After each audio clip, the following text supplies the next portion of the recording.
As parents, you do all that you can to keep your children safe, including following feeding safety guidelines for your kids. Unfortunately, some daycares don't follow these important guidelines and put children at serious risk of injury. That's why today, we're going to tackle a critical issue: the aftermath of a choking incident that happened during mealtime at daycare. Let's begin by discussing how choking incidents with food happen. They often occur when food that isn't appropriate for an age group is given without being properly cut up. Common examples of dangerous foods for small kids include grapes, hot dogs, hard candies, marshmallows, and popcorn. Choking incidents from these foods can lead to scary and severe events like asphyxiation, which can ultimately lead to traumatic brain injuries or even death. If your child was the victim of an injury like this, it's important to know what steps to take. Here are the steps you should take after a choking incident at daycare occurs. Step 1. The most crucial step is seeking medical attention for your child immediately.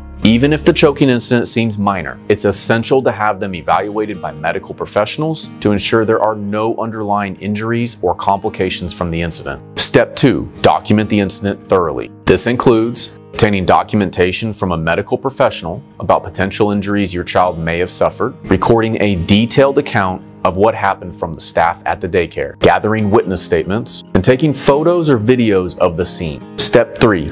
Preserve any evidence related to the incident, such as the food item involved, any utensils used, and any relevant daycare records or reports. Step 4. Report the incident to the state. In Texas, daycare investigations are done by the Texas Department of Family and Protective Services. It's important to report these incidents so the state can conduct its own independent investigation of the daycare to see what went wrong. Their investigative findings can be used when making a claim against the daycare if your child suffered serious injuries. Step 5. Contact an attorney who is experienced in daycare negligence cases. A skilled attorney can guide you and your family through the legal process, help you gather additional evidence, and advocate for your child's rights. Remember, if your child has experienced a choking incident at daycare due to negligence, you don't have to face it alone. Choking incidents at daycare can be traumatic for both the kids and parents. Knowing what to do and standing up for your child's rights are key to getting justice and making sure it doesn't happen to more kids. The Button Law Firm is here to provide the support, education, and information you need to seek justice and accountability from the negligent parties after a choking incident. So don't hesitate to reach out to us. If you have more questions about daycare injuries but aren't quite ready to talk to us just yet, we've created a free 5-step guide on what to do after a daycare injury. It's linked below. We're here to keep you and your family moving forward.